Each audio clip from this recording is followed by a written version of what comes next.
नमस्कार प्यारे साथियों, लक्ष्मण धारा एजुकेशन प्लेटफॉर्म में आपका स्वागत है। मैं हूं लक्ष्मण चौधरी और अपन पिछली क्लास में बात कर रहे थे राजस्थान के भौतिक प्रदेश, जिसके अंदर अपन ने थार के मरुस्थल के संदर्भ में अध्ययन नहीं करके राजस्थान के भौतिक प्रदेशों के सामान्य परिचय की चर्चा की थी। और आज अपन इस क्लास के अंदर प्रारंभ करेंगे राजस्थान का भौतिक प्रदेश, जिसके अंदर सबसे पहले भौतिक प्रदेश थार के मरुस्थल की बात करेंगे। उससे पहले कुछ रिवीजन कर लेते हैं पिछली क्लास में जो अपन ने जो कुछ भी पढ़ा। तो पिछली क्लास में अपन ने एक तो पढ़ा था वेगनर का सिद्धांत, ठीक है। उसके अंदर अपन ने पढ़ा था कि पृथ्वी जो पहले एक भाग के अंदर थी, जिसको अपन पेंजिया कहते हैं, उसके चारों ओर का पानी पेंथालासा था और फिर कालांतर में विखंडन हो गया और दोनों के टुकड़े होने के बाद में एक अंगारा लैंड बन गया और दूसरा बन गया गोंडवाना लैंड, ठीक है। इस तरीके से इसके दो विभाजन हुए। बीच में पानी वाला जो क्षेत्र था वो तैतीय सागर था।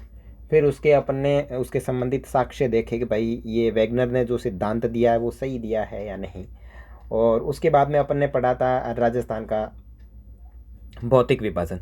सबसे पहले भौतिक विभाजन हुआ था 1968 के अंदर, प्रोफेसर वीसी मिश्रा के द्वारा हुआ था। और जहाँ तक आपको पुस्तक याद आ रही होगी तो राजस्थान का भूगोल पुस्तक के अंदर उसने 7 भौगोलिक प्रदेश दिए थे, ठीक है।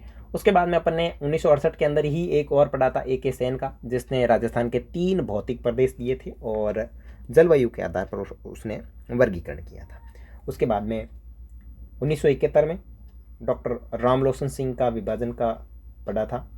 और उसके बाद में 1964 में डॉक्टर हरिमोहन सक्सेना और प्रोफेसर तिवारी ने राजस्थान का प्रादेशिक भूगोल पुस्तक के अंदर राजस्थान के उच्चावस एवं भौगोलिक संरचना के आधार पर राजस्थान को 4 भौगोलिक प्रदेश या 4 भौतिक प्रदेशों में विभाजित किया, जिसके अंदर प्रथम पश्चिम मरुस्थलीय प्रदेश, द्वितीय अरावली पर्वतीय प्रदेश, तृतीय पूर्वी मैदानी प्रदेश और चतुर्थ दक्षिणी पूर्वी पठार था।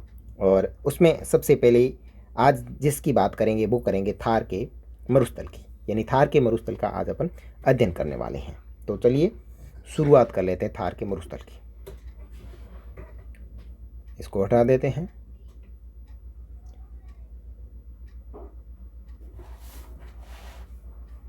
Full screen, okay. हाँ भाई, थार के मरुस्थल के बारे में बात करेंगे तो सबसे पहले जानकारी ये होनी ज़रूरी है कि ये थार का मरुस्थल जो है ये किस जगह पर विस्तृत है ना भाई। थार के मरुस्थल की स्थिति क्या है, कौन सी जगह पर ये थार का मरुस्थल स्थित है। तो पश्चिमी डेजर्ट या फिर वेस्टर्न डेजर्ट एरिया, जिसको अंग्रेज़ी में अपन नाम देंगे, बात कर रहे हैं थार के मरुस्थल की, जिसको अपन अंग्रेज़ी में नाम देंगे वेस्टर्न डेजर्ट एरिया, या फिर थार का मरुस्थल कहा जाता है, थार डेजर्ट, या फिर भारत का विशाल मरुस्थल कहा जाता है। देखो सबसे पहले अर्थ समझते हैं। बात कर रहे हैं पश्चिमी मरुस्थलीय प्रदेश की, और किसके आधार पर, तो 1964 में डॉक्टर हरिमोहन सक्सेना की पुस्तक थी राजस्थान का प्रादेशिक भूगोल। उसके अंदर 4 भौतिक प्रदेश दिए गए थे। उसमें प्रथम जो है वो है पश्चिमी मरुस्थलीय प्रदेश, जिसको अंग्रेजी में वेस्टर्न डेजर्ट एरिया कहा जाता है, या फिर इसको थार का मरुस्थल कहते हैं। अगर भारत के संदर्भ में देखें तो इसको भारत का विशाल मरुस्थल कहा जाता है। देख लेते हैं अब जो मरुस्थल प्रदेश है, यानी राजस्थान का थार मरुस्थल है, इसको 2 भागों में बांटा जाता है। कितने भागों में बांटा जाता है?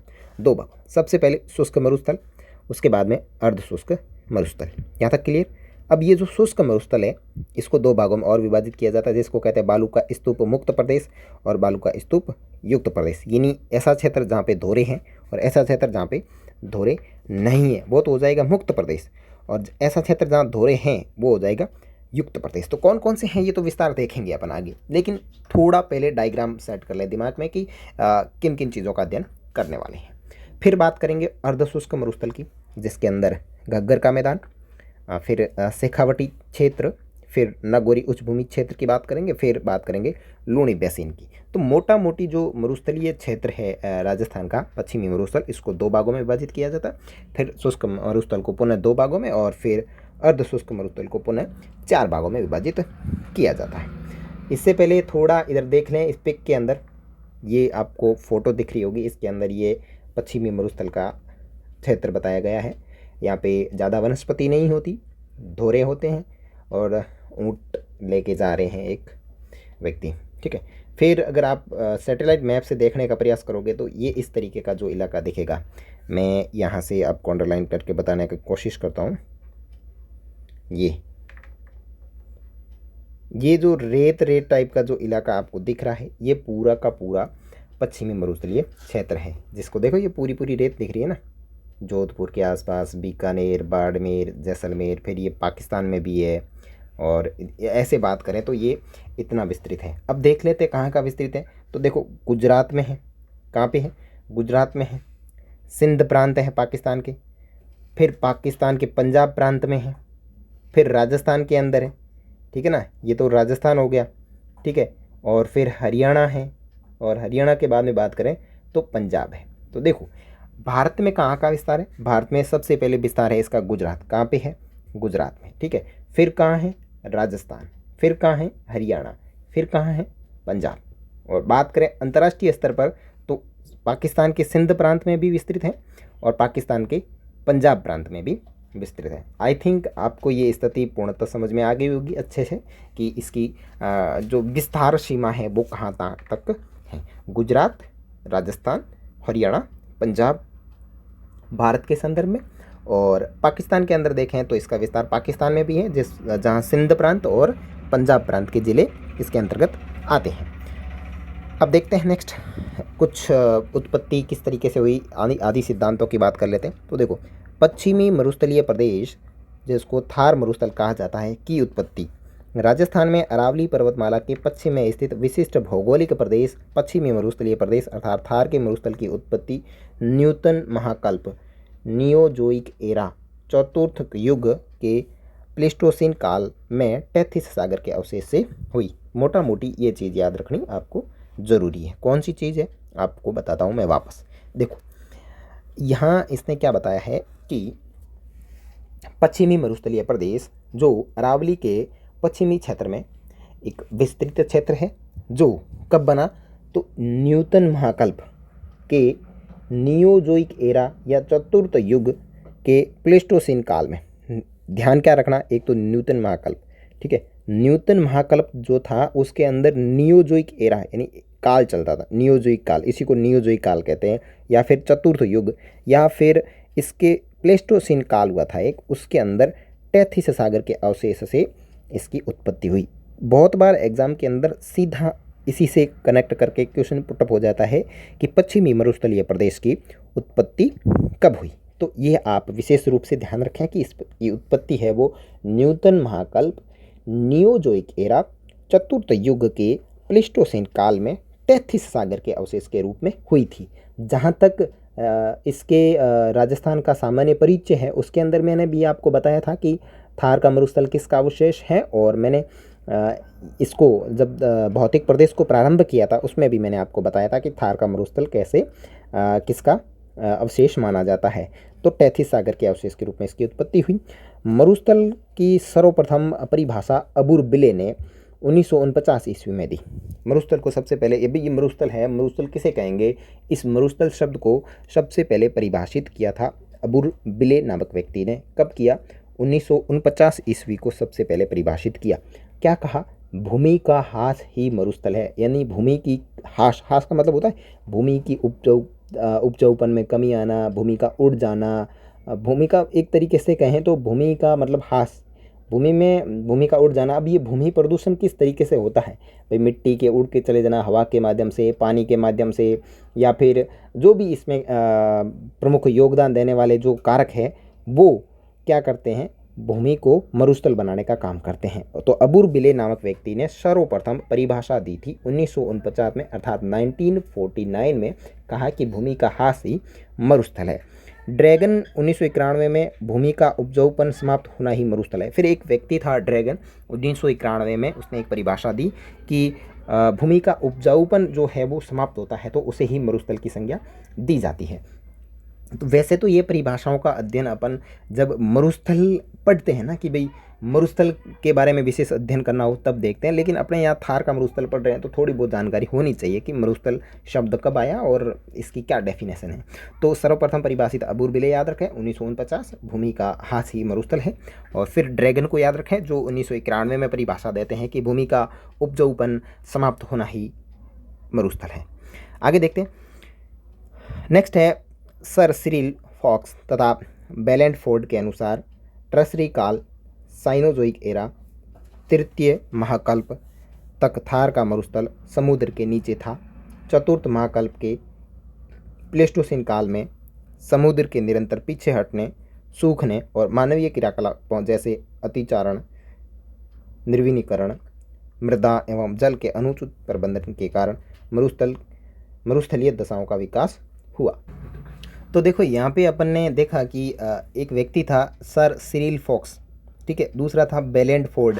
इन्होंने क्या किया, एक रिपोर्ट निकाली और उसमें अध्ययन करके उन्होंने बताया कि जो ट्रसरी काल था और ट्रसरी काल का साइनोजोइक एरा और कौन सा कल्प, तृतीय महाकल्प, यहाँ अपन ने बात की चतुर्थ महाकल्प में इसकी स्थापना हुई। तो तृतीय महाकल्प के अंदर ये जो थार का मरुस्थल था ये समुद्र के नीचे था। कौन से समुद्र के नीचे था, तो थार के मरुस्थल जो टेथिस सागर था उसके समुद्र के तल में था, ठीक है। चतुर्थ महाकल्प जैसे ही आया और प्लीस्टोसीन काल लगा, उसमें क्या हुआ कि मानवीय क्रियाकलापों के कारण समुद्र या तो सूख गया होगा या पीछे हट गया होगा। इस तरीके से यहाँ थार का मरुस्थल बन गया, ठीक है।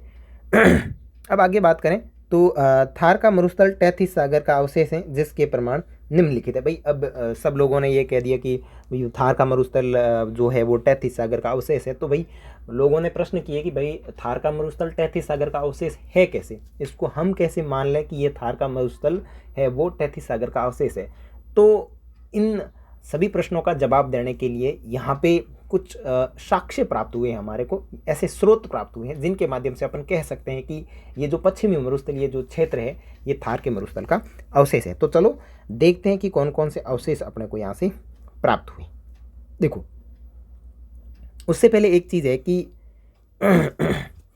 थार ये जो टेथिस सागर है, टेथिस सागर के अवसाद से मानी गई है, ये तो अपन ने पढ़ा था। उसके बाद में कुछ विद्वान कहते हैं कि ग्रेट अफ्रीकन सहारा का हिस्सा मानते हैं, लेकिन जो अमान्य सिद्धांत है। देखो कुछ लोग ये मानते हैं कि ये जो टेथिस सागर जो पश्चिमी मरुस्थलीय है वो टेथिस सागर का अवशेष नहीं होकर के किसका अवशेष है, ग्रेट अफ्रीकन सहारा मरुस्थल, यानी जो सहारा मरुस्थल है अफ्रीका में वो धीरे धीरे उड़ करके पाकिस्तान में आया, फिर पाकिस्तान से धीरे धीरे भारत में आया और इस तरीके से इसका विस्तार हुआ। कुछ लोग ऐसे कहते हैं, लेकिन ये एक अमान्य सिद्धांत है, ठीक है ना।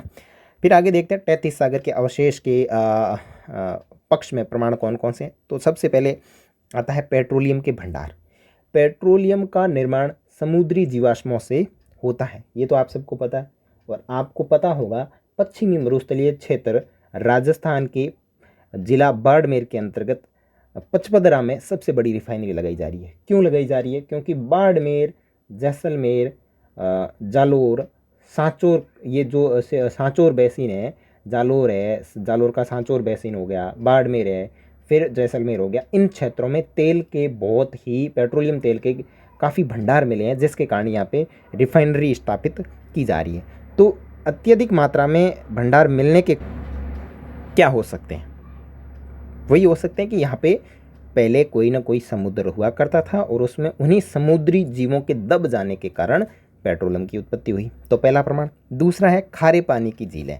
टेथिस सागर के अवशेष के भाग में ही खारे पानी की झीलें पाई जा सकती है। देखो अगर पश्चिमी राजस्थान में अगर आप कभी आए हैं या फिर पश्चिमी राजस्थान के हैं तो आपको अच्छे से पता होगा कि पश्चिमी राजस्थान में अधिकतर पानी की जो झीलें हैं वो खारी है। जैसे बात करें पचपदरा झील, फिर बात करें लूनी नदी की, तो आप लूनी नदी में ये पढ़ते हो कि बालोतरा के बाद में लूनी नदी का पानी खारा हो जाता है, इसलिए उसको आधी खारी और आधी मीठी नदी कहा जाता है।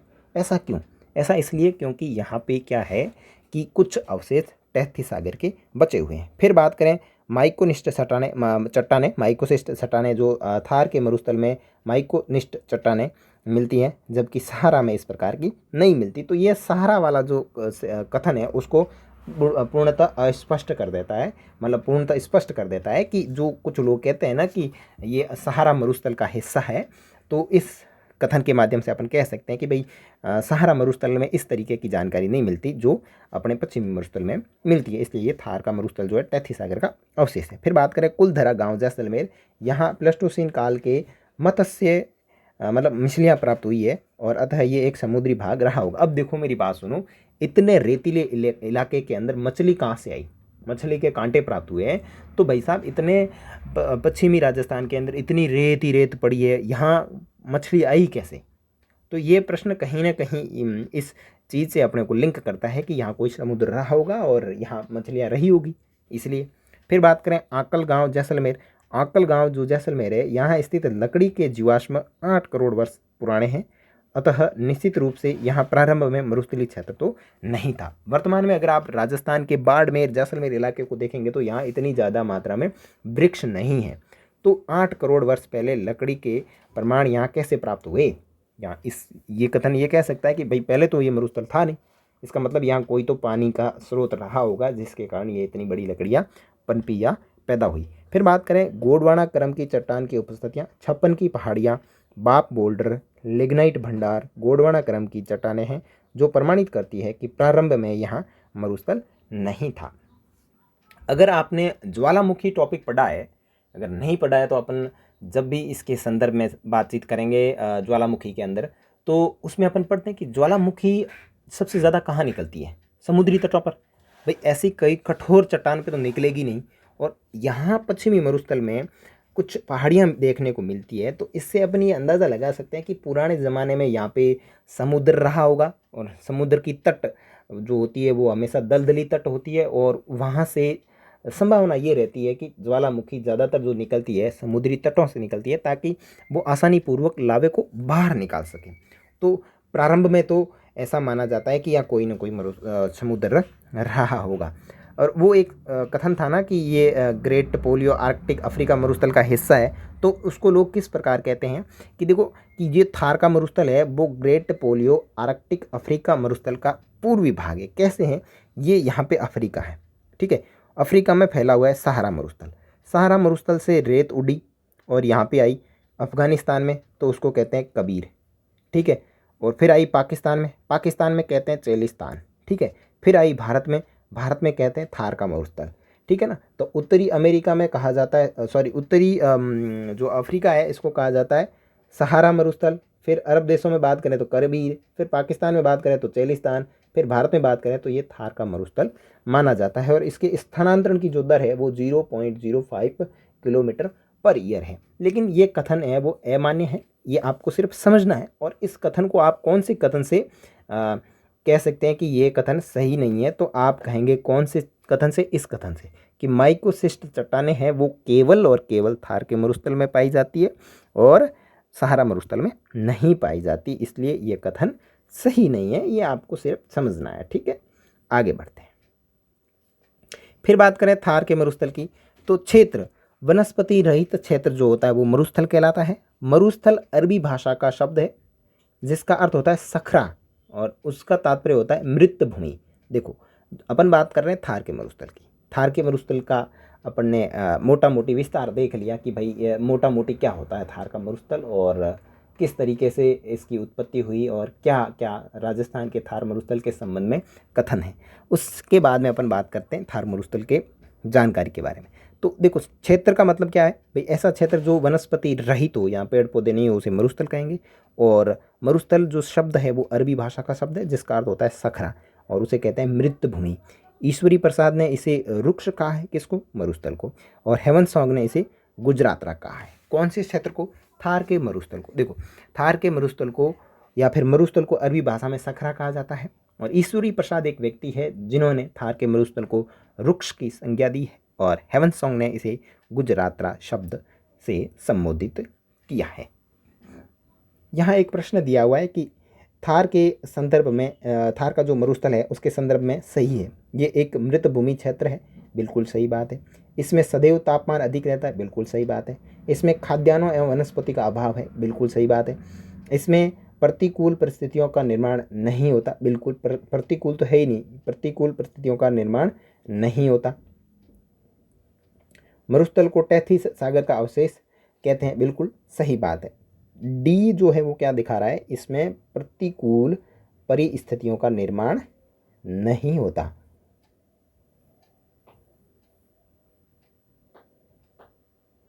देखना, इसको थोड़ा समझ रहे हैं। प्रतिकूल परिस्थितियाँ, ये क्या पूछ रहा है मरुस्थल के संदर्भ में, सही है, इसको थोड़ा ध्यान रखना, ठीक है ना। आगे देखते हैं मरुस्थल की विशेषताएं। फिर बात करें कि भाई मरुस्थल की जो विशेषताएं हैं वो क्या क्या है। तो मरुस्थल की विशेषताओं की बात में करें तो यहाँ वर्षा का अभाव है, भूमि के उपजाऊपन नहीं है, भूमि में उपजाऊपन नहीं है, प्रतिकूल परिस्थिति रहती है, ठीक है ना।